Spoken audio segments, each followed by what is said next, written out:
અમને અપમાનિત કરવામાં આવે છે। વિનંતી કરું છું અને આહવાન કરું છું કે દીકરીઓને ભણાવવાની શરૂઆત કરો। સરકાર તમારી સાથે છે।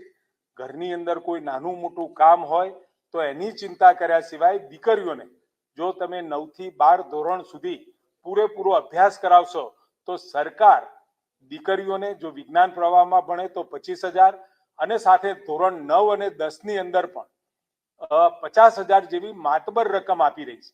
એટલે દીકરીના અભ્યાસ માટે ને વિજ્ઞાન માટે વિદ્યાર્થીનીઓ અને વિદ્યાર્થીઓને પણ લગભગ 25,000 ની મદદ રાજ્ય સરકાર આપી રહી છે।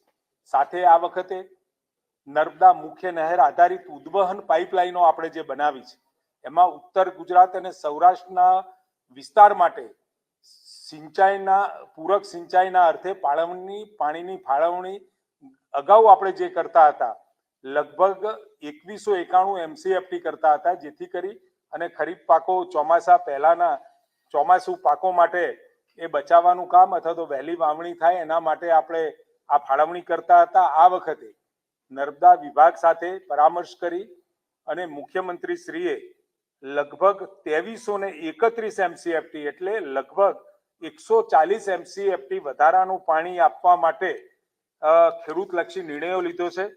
ઉત્તર ગુજરાત અને સૌરાષ્ટ્રના વિસ્તારોમાં 60,000 એકર જેટલી ખેતીલાયક વિસ્તારને આ સિંચાઈનો લાભ મળવાનો છે। સાથે મહત્વનો વિષય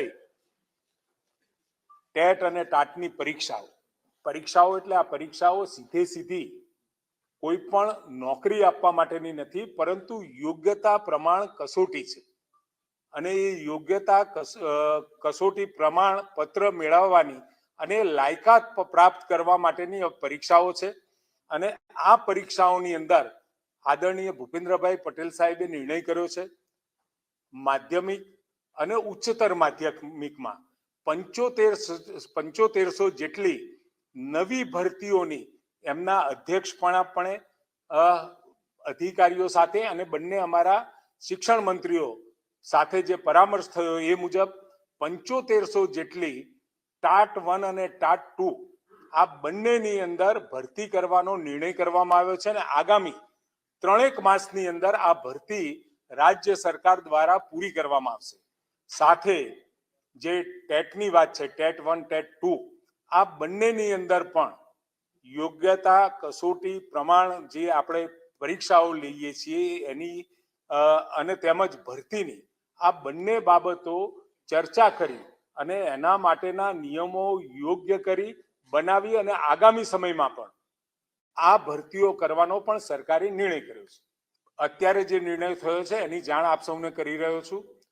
ભૂતકાળમાં જે નિર્ણયો થયા હશે એમાં કેટલી ભરતીઓ થઈ કેટલી બાકી છે એ મારા ધ્યાનમાં નથી, પરંતુ એટલું ચોક્કસ કહીશ કે ભૂપેન્દ્રભાઈ પટેલ સાહેબના નેતૃત્વમાં ખૂબ સંવેદનશીલ રીતે આ નિર્ણયોની ચર્ચા કરવામાં આવી છે। આ નિર્ણયની ચર્ચા સાથે પ્રથમ તો જે કહેવાય કે ઉચ્ચતર અને માધ્યમિક શિક્ષણની અંદર ભરતીઓ પહેલા કરવી, એ ભરતીઓ પહેલા કરવાનો નિર્ણય એટલા માટે કર્યો છે કે ઉપર ભરતી તમે કરો અને પછી નીચે બધી જો સાથે કરવામાં આવે તો નીચેવાળાને ઉપર જવાનો, ઉપરવાળાને નીચે જવાનો સ્કોપ મળી રહે, પરંતુ ઉપર જો ભરતી પહેલા કરી લીધી હોય તો નીચે એટલી કોમ્પિટિશન પણ ઓછી થાય અને માનો કે નીચેવાળા ઉપર જતા હોય તો નીચેની જગ્યાઓ ખાલી રહે ટેટ 1 ટેટ 2 ની।